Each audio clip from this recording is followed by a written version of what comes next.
नमस्कार साथियों, मैं आपका शितम। कैसे हो आप लोग? उम्मीद करते हैं कि आप हमेशा की तरह आज भी मस्त ही होंगे। स्वागत करते हैं हम वर्णमाला की चतुर्थ क्लास में आपका। आइए जानते हैं वर्णमाला यानी कि अंतिम अंतिम छोर पर है और ये कोई आम क्लास होने वाली नहीं है, तो बहुत ही फोकस के साथ इस वर्णमाला की क्लास में जुड़िए और समझिए। आइए जानते हैं। सबसे पहले हम जानेंगे उच्चारण के आधार पर वर्गों का वर्गीकरण। किसके? उच्चारण के आधार पर उच्चारण के आधार पर उच्चारण के आधार पर वर्णों का वर्गीकरण।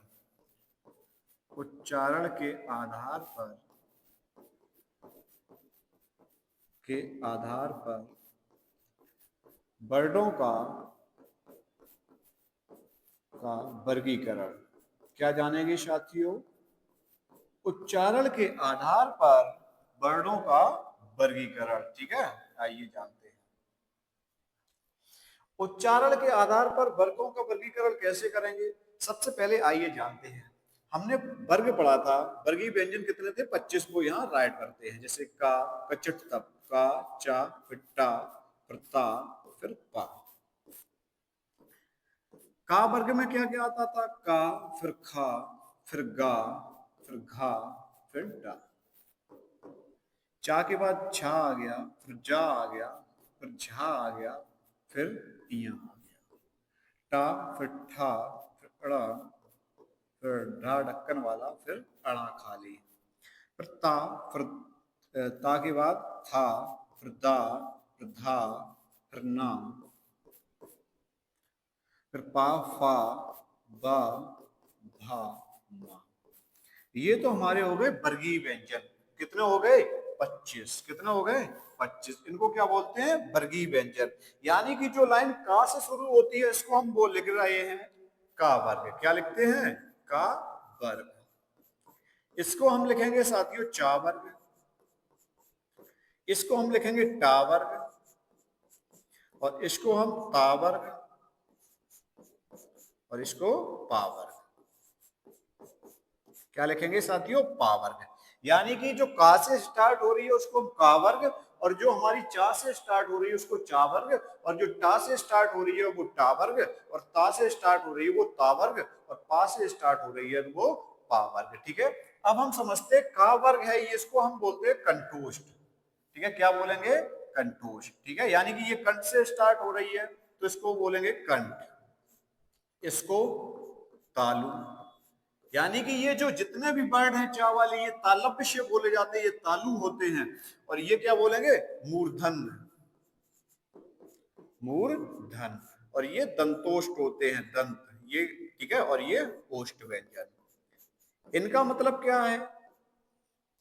ओष्ठ यानी कि ओठ से बोले जाने वाले वर्ड। जैसे हमने बोला पा, आप देखो पा, फा, बा, भा, मा, एक भी वर्ड ऐसा हो जो आप बोल सको बिना ओठ में ओठ चिपकाए, क्या बोल सकते हो? नहीं बोल सकते मेरे साथियों। जैसे मैंने बोला पा, देखो ओठ चिपक रहा है ना। फा, बा, भा, मा। इसी प्रकार से जैसे हम बोलते हैं दंत, दंत में दंतोष्ठ में कौन सा वर्ग आ जाएगा? ता वर्ग आ जाएगा। हम बोलेंगे ता, था, दा, धा, ना। देखो, और दांत में दांत चिपक रहे हैं ना, तो इसी प्रकार से का वर्ग को हमने कंठ में रखा है, चा वर्ग को हमने तालव्य में रखा है, टा वर्ग को मूर्धन में, और ता वर्ग को दंत में, और पा वर्ग को ओष्ठ में। अब इसमें से कोई स्वर भी आते हैं, वो कौन कौन से आते हैं आइए जानते हैं। इसमें आपका आ भी आता है, छोटा बड़ा आ भी आता है, और हा भी आ जाता है, और विसर्ग भी आते हैं साथियों। क्या आते हैं? विसर्ग भी आते हैं। ठीक है। अब इसमें तालव्य में क्या आएगा? इसमें ई भी आती है, बड़ी ई भी आती है, और यह भी आएगा। क्या क्या आएगा? छोटी ई, बड़ी ई, और शाह भी आ जाता है। ठीक है, क्या आ जाता है? शाह। ठीक है, ये क्या क्या आता है? छोटी ई, बड़ी ई, या और शाह। ठीक है, और इसमें क्या क्या आ जाएंगे? इसमें ऋषि आ जाएगा, और रा आ जाएगा, और शाह आ जाएगा। ठीक है, ये किस में आ जाएंगे? कंठ में हो जाएंगे, और ये तालव्य में हो जाएंगे यानी कि तालु में, और ये मूर्धन में हो जाएंगे। ठीक है, दंत में कौन कौन आएंगे? इसमें ला आता है बाबू। क्या आता है? ला आता है, और सा आता है आपका, और जा आता है। ठीक है, अब हमारा बचा ओष्ठ व्यंजन। ओष्ठ में कौन कौन से आते हैं? ओष्ठ में छोटा ऊ आ जाएगा और बड़ा ऊ आता है, ठीक है। तो हम कंठ में, ये प्रयोग कंठ में होते हैं, और ये किस में होते हैं? तालु में होते हैं, ये मूर्धन में, ये दंत में, और ये ओष्ठ में। तो उम्मीद करते हैं कि आपको बहुत अच्छे से समझ में आ रहा होगा। जैसे हमने बोला एक वर्ड ए और ऐ, अब ए किससे मिलकर के बना है? आ और ई से। किससे? आ और ई से। अब देखो आ किस में आया? कंठ में आया। किस में आया? कंठ में। और ई किस में आया? तालु, यानी कि कंठ प्लस तालु, कंठ प्लस तालु। तो ये क्या हो जाएगा? कंठ तालव्य। क्या हो जाएगा? कंठ तालव्य, यानी कि ये दोनों वर्ड किस में यूज होंगे?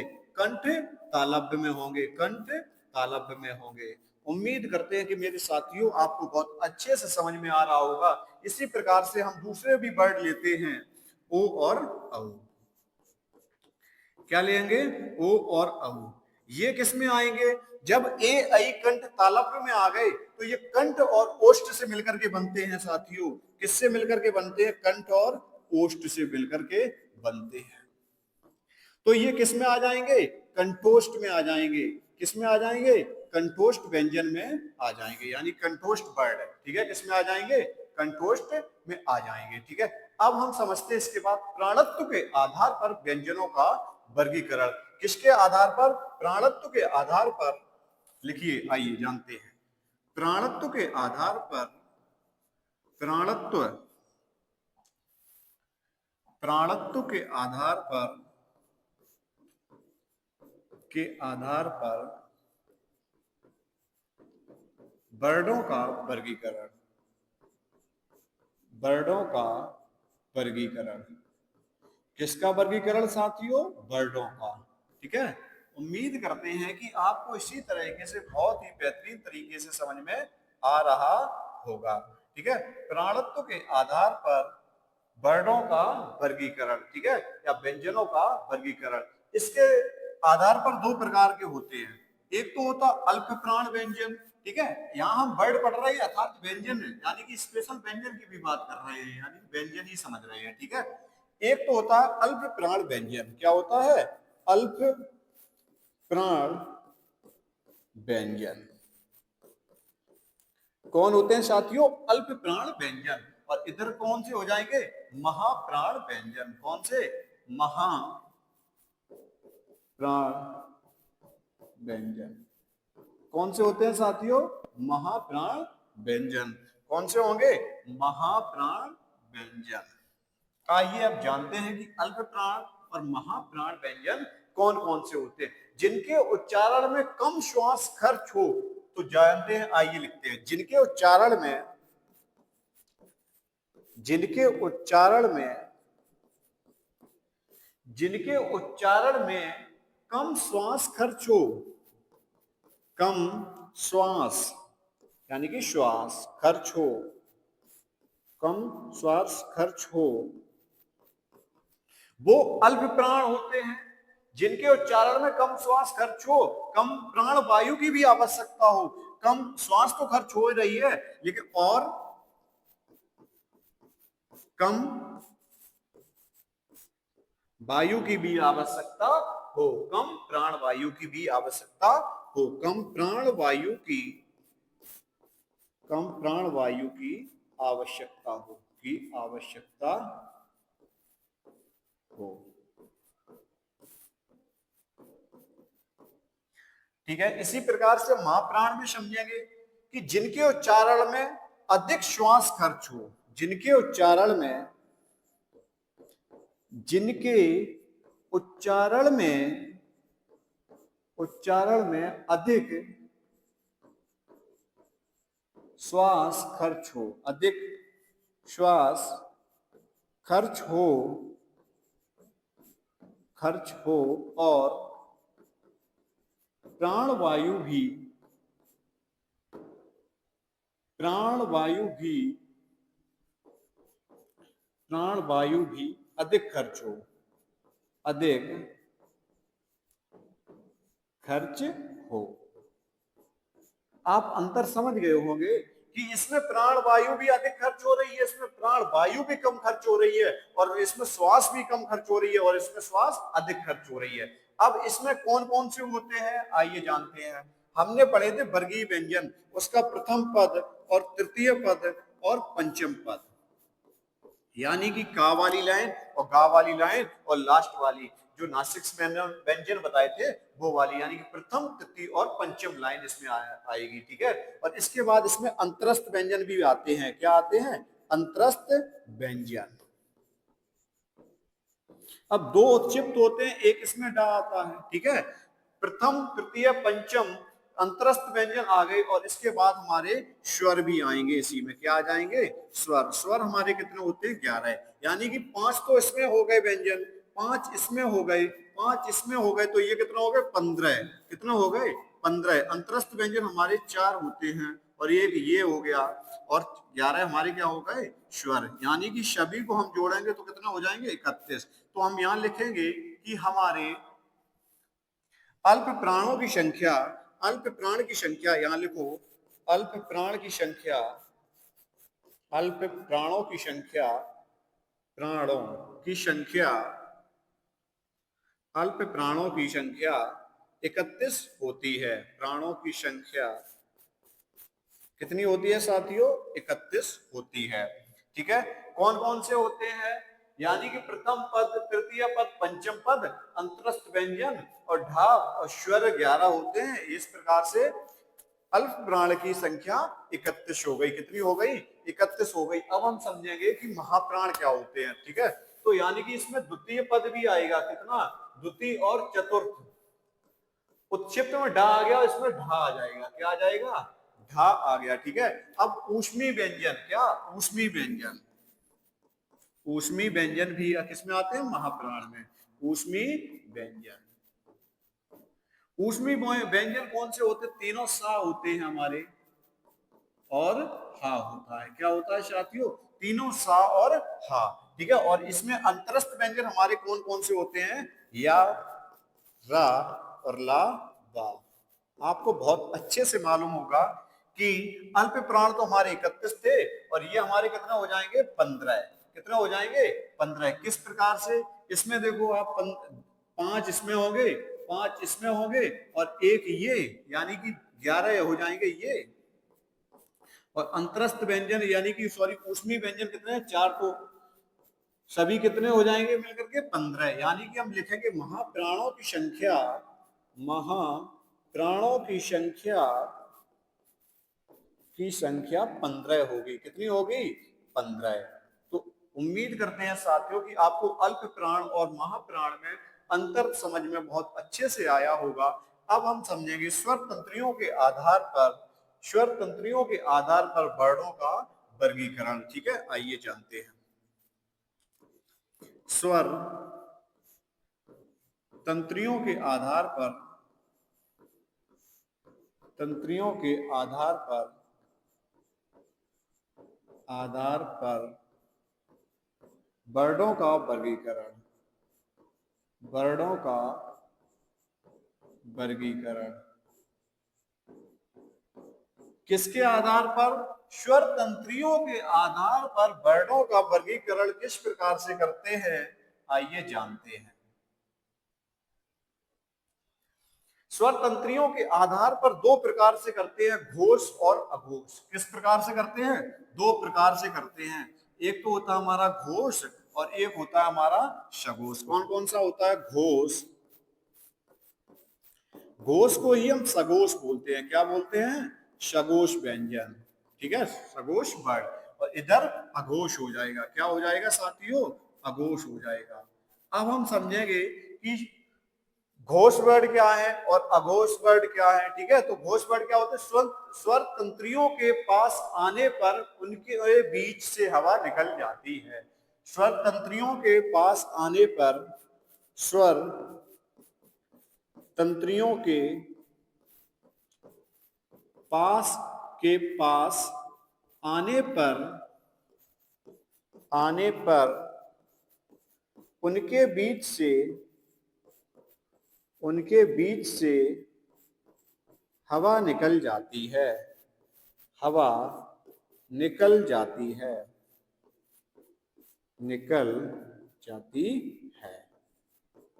तो घोष वर्ण कौन कौन से होते हैं? यानी कि सबसे पहले तो हम ये जानते हैं कि होता क्या है, स्वर तंत्रियों के पास आने पर उनके बीच से हवा निकल जाती है, उनको हम घोष वर्ण कहते हैं। क्या कहते हैं? घोष वर्ण कहते हैं। इसमें कौन कौन सा आता है? तृतीय पद आता है साथियों, तृतीय पद आता है। और कौन सा पद आता है? इसका चतुर्थ पद आता है। कौन सा? चतुर्थ और पंचम। यानी कि तृतीय पद, चतुर्थ पद और पंचम पद आता है। और इसके बाद या रा ला भी इसी में आते हैं। या रा ला बा, या रा ला भी आएगा और बा भी आ जाएगा और हा भी आता है। क्या क्या? या रा ला वा हा। और सभी स्वर भी आते हैं किसमें? किसमें आ जाते हैं बताओ? मैं घोष वर्ण में। किसमें? घोष वर्ण में सभी स्वर। स्वर कितने होते हैं? सभी साथी हमारे बहुत अच्छे से जानते हैं कि हम 11 स्वर लिखते हैं। ठीक है, तो इन सभी को हम जोड़ेंगे तो हमारे कितने हो जाएंगे घोष वर्ण? 31। तो आप यहां लिख दो घोष वर्णों की संख्या, घोष वर्णों की संख्या। घोष वर्णों की संख्या कितनी होती है? 31 होती है साथियों। कितनी होती है? 31। अब हम समझेंगे कि अघोष क्या होता है। स्वर तंत्रियों के पास आने पर उनके बीच से हवा नहीं निकलती है। क्या लिखे? स्वर तंत्रियों के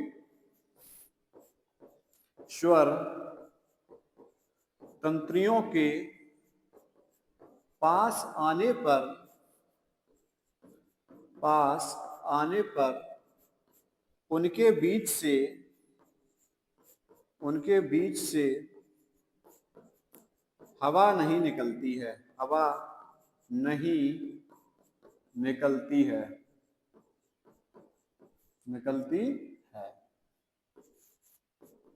यानी कि हमने क्या समझा? स्वर तंत्रियों के पास आने पर उनके बीच से हवा नहीं निकलती है, वो होते हैं अघोष वर्ण। क्या होते हैं? अघोष वर्ण होते हैं। ठीक है, अब इसमें कौन कौन सा पद आ जाएगा? इसमें पहला भी आएगा और दूसरा भी आएगा। कैसे पता? क्योंकि तृतीय, चतुर्थ और पंचम हम पहले घोष वर्ण में ले चुके हैं। तो अब हमारे किस में आ जाएंगे? अघोष में प्रथम और द्वितीय ही तो बचा है, और तीनों सा आ जाएंगे। इसमें क्या आ जाएंगे? तीनों सा भी आ जाएंगे। ठीक है, ये किस में आ जाएंगे? अघोष वर्ण में। ठीक है, तो ये कुल कितने होते हैं? ये कुल 13 अघोष वर्ण होते हैं। कितने होते हैं? 13। क्योंकि देखो 5 इसमें हो गए, 5 इसमें हो गए और 3 ये। तो आप लिखोगे अघोष वर्णों की संख्या, अघोष वर्णों की संख्या कितनी होती है? 5 5 10 और 3 13 है। कितनी होती है साथियों? आपको बहुत अच्छे से समझ में आया होगा कि अघोष वर्णों की संख्या 13 होती है। कितनी होती है? 13 होती है। ठीक है, आइए जानते हैं। अब हम आपको समझाएंगे संयुक्त व्यंजन क्या क्या होते हैं। वे व्यंजन जिनका निर्माण एक से अधिक व्यंजनों से हुआ है। क्या लिखेंगे? वे व्यंजन जिनका निर्माण एक से अधिक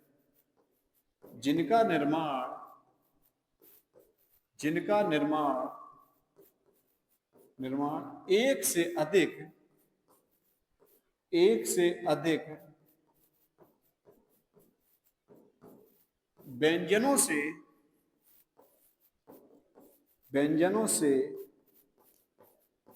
मिलकर हुआ है।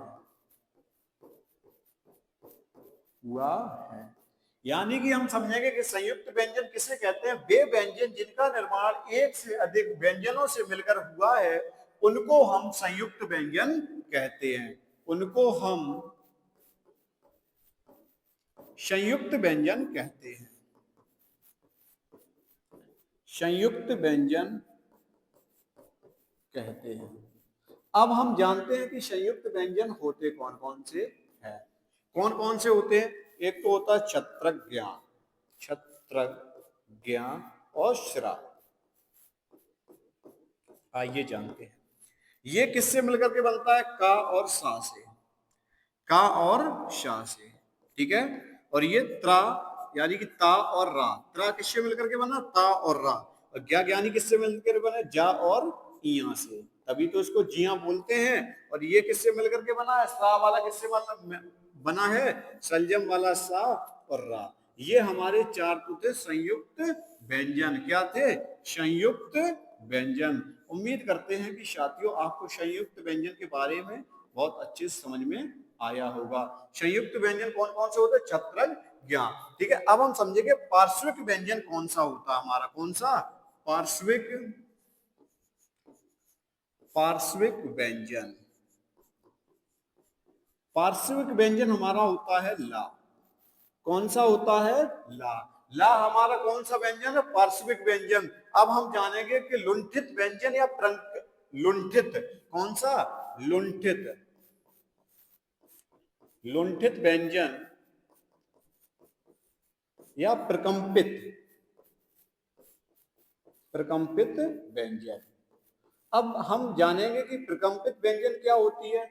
यानी कि हम जब प्रकंपित व्यंजन होता है हमारा रा, रा को हम बोलते हैं तो जीभ हमारी थोड़ी रगड़ती सी है, जैसे हमने बोला रा, ये क्या होगा, प्रकंपित व्यंजन या लुंठित व्यंजन। कौन सा होता है, रा। अब इसी प्रकार से हम समझेंगे कि काकल व्यंजन हमारा कौन सा होता है, कौन सा, काकल व्यंजन। काकल व्यंजन हमारा होता है हा। कौन सा होता है, हा। तो इसी प्रकार से वर्णमाला हमारी समाप्त होती है और उम्मीद करते हैं कि वर्णमाला आपको बहुत अच्छे से समझ में आई होगी। इसी प्रकार से वर्णमाला हमारा थ्योरी खत्म हो गई, इसके तुरंत बाद हम प्रैक्टिस करवाएंगे बहुत अच्छे से और चैप्टर खत्म होगा। ऐसा ऐसे ही हमारा सहयोग बनाए रखें। धन्यवाद।